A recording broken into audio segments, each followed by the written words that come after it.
Hey, what's going on YouTube? Aaron here, and I just wanted to do a video. I just saw the whole Amanda Todd video, and it really touched me. And honestly, like I was in the room, like ready to cry and everything. And it's just, I was also a little upset about it as well. Not just sad, but also upset because here is this young woman, this beautiful young woman who's clearly crying out for help. And not only did she cry out for help to those around her, but also to all of us everywhere, honestly, and that she posts this video on YouTube. So we're all a part of it. She posts the video for the world to see her.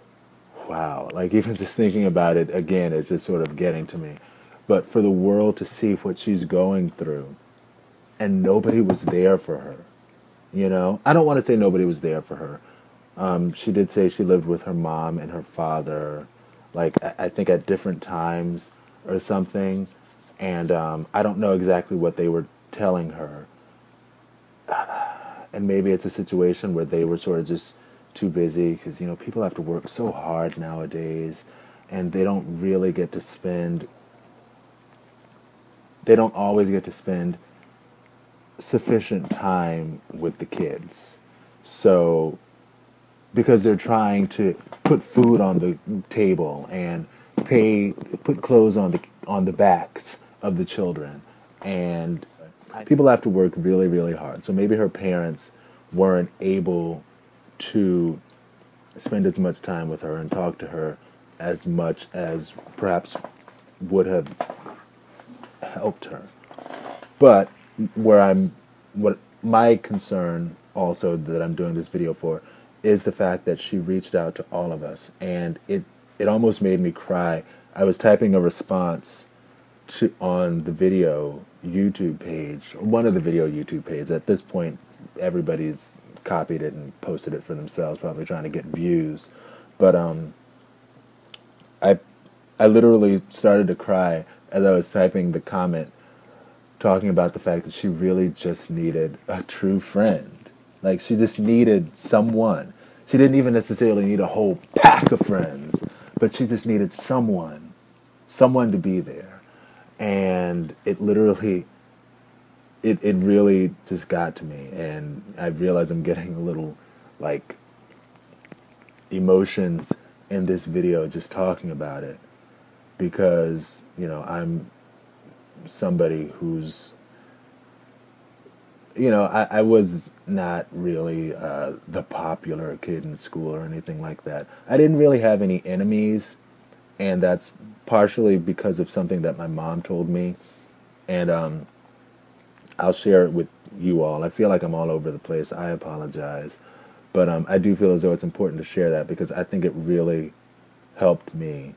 And, I don't want to be like one of those corny newscasters where it's like information on something that might save your life or information on a food that you might be eating that's going to kill you after these commercials. Like, I can't stand stuff like that. I'm like, really? Do we value human life so little? But really, what's going on is it's just, it's not, one, A, it's not that important, and B, they're trying to sell commercial time. So whatever. What my mom told me was, when it comes to people picking on you and stuff like that, and like I said, I don't think people really picked on me, but it's because of this. I have discussed these things with my mom, and, I was always kind of a little different from everybody, and also I think part of the thing is, when I lived in upstate New York at first, and, in retrospect, I realized it was perhaps a little more diverse than it seemed, but I was, in many cases, like the only person, but that was fine. But it was something that made me different, and I always wanted to be just normal there.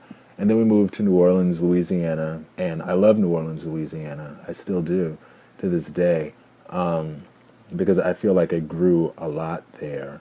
But even then, I was sort of the awkward kid with the funny accent. So I know what it feels like to be different and from what seems normal in your sphere, your life sphere. Anyway, what she told me, my mom told me, was there are three ways to handle a joke or an insult. A joke or an insult, kind of the same thing. Well, no, it's not the same thing. It all depends on how you take it, honestly. It could be the same thing, but it all depends on how you take it. So there are three ways to handle it. One, you can top it. If you're witty enough, you can come back with something real quick and top it. But not everybody's quick enough witted to top jokes like that. And sometimes when you get caught in a situation like that, you might be able to top it once, but can you top it 10 times? You know, so you never know what the other person's bringing. So that's sort of a risky game. It might work in your favor, though. So, you know, if you are confident in your ability to top it, then top it. Second, if you can't top it, laugh it off. And that always worked for me. And I think that's part of the reason that I never really had any enemies, because I learned to not take myself too seriously, and I would be able to, like, when people would make silly comments and stuff like that, I would, and I still to this day am that way. Like, if somebody says something that's funny, even if it's like offensive to me, if the statement itself is funny and it is humorous, I'll be able to laugh at it without being like, well, I mean, it was funny, but you were talking about me. So, you know, stuff like that. And yeah, I'm not saying that that's what Amanda Todd had to deal with, but I still think this is important information. And and the third thing my mom said is if you can't laugh it off, then you should ignore it. And, you know, you can always ignore it. And it's just that simple. You don't even have to give it the time of day. You know, I think sometimes people would, that might be difficult to do and to have it work out in a good way necessarily, because of the fact that some people might really push you to the point that you really just can't ignore them. So I would say if you could, you know, laugh it off, even if it is something that could be offensive. If you laugh it off enough, eventually you'll find it funny, or they'll stop, or they'll keep going, but they'll try to let you in on the joke too. You know, like sometimes people would be like, Aaron, you're laughing, but they're laughing. We're laughing at you, but we're not with you. But even that would be like said as a joke, and people really like you are laughing with everyone else in cases like that. And you know, if you just, I guess, don't take yourself too seriously and try to relax, you know, again, I think that's, I always, like, that still just sticks with me. You know, if you can't top it, laugh it off. If you can't laugh it off, then ignore it. And you should be able to ignore it. And, you know, in time, after hearing enough jokes, you'll possibly be able to step it up and start topping some jokes. You know, when people say different things, you know, you'll be able to have a quicker comeback. I know for myself in time, that's how it sort of became for me. And even then, oh, here's a good one. Even if you don't, I think, I don't know if the word is introvert necessarily, because it's not like I never speak to people, but there's often a lot of stuff just going on in my mind, so I can just be like straight face 1 minute, like even with a group of people, and my mind just be someplace completely different, and then just out of the blue, I can just start like laughing, just thinking about some random stuff.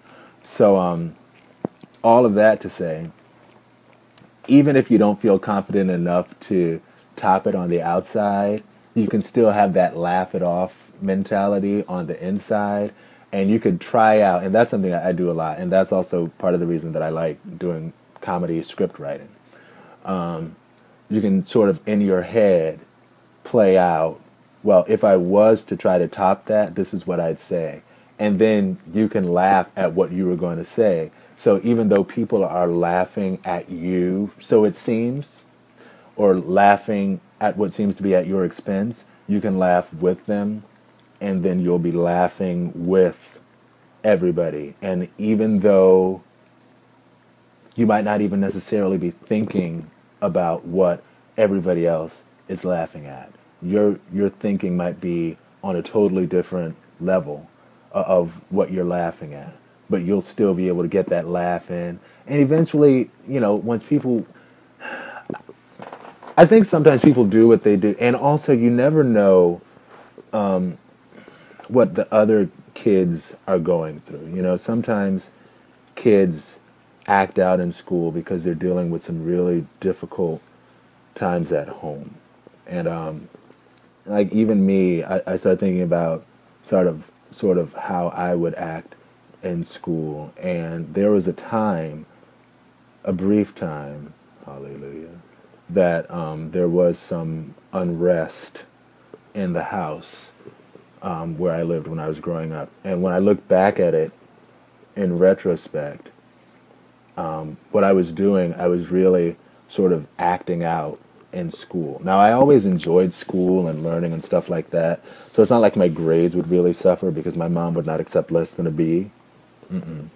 But I enjoyed school anyway, so it's not like I'd let my grades slip, but I do realize some of the things that I would do was sort of acting out as a result of what was going on in the house at that time. But then once that unrest was settled, I realized I sort of stopped acting out like that, and things became more peaceful and happy, and hallelujah. I'm here today telling the story. So yeah, those are 3 ways to take a joke. As far as Amanda Todd is concerned, I think it's a doggone shame that we didn't catch her plea for help, her cry for help. It's interesting. From a psychological standpoint, one thing that I remember hearing in one of my psychology classes is if you ever need help, and this is interesting, don't just cry for help, because nobody will feel necessarily obligated to assist you. Because in their mind, even though they see that you need help, they're subconsciously able to say, well, maybe he's saying help for the next person or the next person. So what they said to do, and this is good advice, and I'm going to close on this because time's running out for this video. If you ever need help, speak to someone directly. Like if you're in a crowd and something's going on in the crowd and you need help, point to somebody. Even if you don't know who that person is, point to them, make eye contact with them, say, hey, you over there, could you please help me? And, in a smaller scale, somebody should have been able to be there for Amanda Todd when she made that cry out, because I believe that she probably tried to talk to some people. She did, and they just weren't there for her. So we need to listen with our hearts, not trying to be cliche, but, it's real talk. Anyway, talk to y'all later. Peace. Be blessed. Listen with your hearts. Love, live, love. Peace. Be blessed.